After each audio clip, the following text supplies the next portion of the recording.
we are talking about building up weak psoas or tight psoas. Which one? Both. Both. Okay. This would probably help with both. This would help with both. All right. Let's see.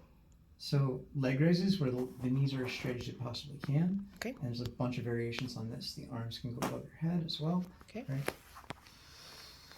This is an exhale function. So the exhale is helping me do flexion with the psoas. And watch the low back flattens.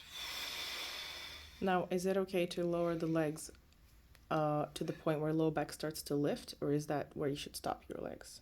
You can do it either way, depending on what you're working on. Are you working on full range of motion, or are you just working on like that one area? Okay. So like for what you just said, I could just work in that area right there. Yeah. And that would be a great exercise. I could also work right here and push my flatten my back. And after that, it would lift, right? If you lower your legs lower, your lower back would lift. At some point, it's going to lift for most of us. Yes. And then what is that safe? Yeah, there's nothing wrong with that. Okay. That's just what your body naturally does. Okay, cool. That's an inhale function. So inhale function will... Inhale. We'll do that anyway. Uh-huh. We'll arch the back. And then exhale. Flattens the back. And flatten. Got it. Yeah. So understanding how the breath goes in with the movement is very important. Okay. Not trying to do something counter to what the breath is doing. See, I can exhale, push the low back down, and that can lift the legs as well. Sweet. Or I can start with an arch back, right, and then flatten to bring it further. All right, so that's a lot. So if I have tight psoas, how many of these should I do weekly? As many as you can. There's 24 hours in a day. I feel like that's a lot of leg raises. Yeah, I mean, what over you 7 could do days. is just set a time. Maybe every 2 hours or every 4 hours and like just lie down and do 10. It's more about microdosing it and doing it more often, getting your body used to moving in that way than it is about doing like a whole bunch all at once. Because if you do a whole bunch all at once, then you get tense and you got to recover, right? So if I just do 10,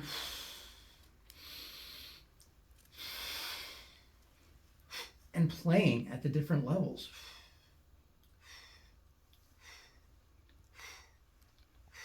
Okay. Super cool. See, I can divide this into 10 or 20, right? For example, and I can go 1, 2, 3. Oh, 4, the clock. We used to 5, do that, right? And I can also play around 5, 3, 7, 6. Okay. 10. All right. Right. 2. Great. 1. You know, there's different ways to play with it, and the more variation you give to your psoas, the smarter your psoas gets. Okay, let's maybe 2 more exercises. Sure. That you just showed me. No, you showed me not crunches but sit-ups, and then you showed me. Well, you said hanging leg raises is one of the best things. So we're not going to do hanging leg raises here, right? Oh, yeah. Oh, wait. When you said leg raises, you meant these. You did not mean hanging. No. I always do hanging leg raises. How is that for psoas? Those are great. Yeah. Is that same effectiveness, or because I am not different prone? orientation to gravity, so it would be like another variation that would complexity to your strength, which is wonderful. Okay. Yeah. All right, great.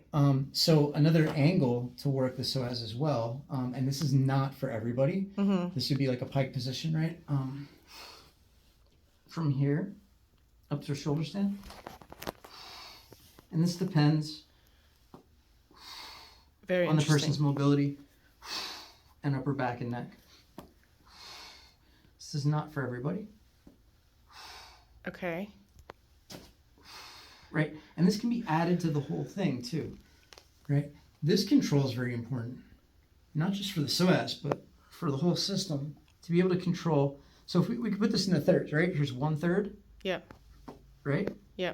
And I can master that, and then I could do this third.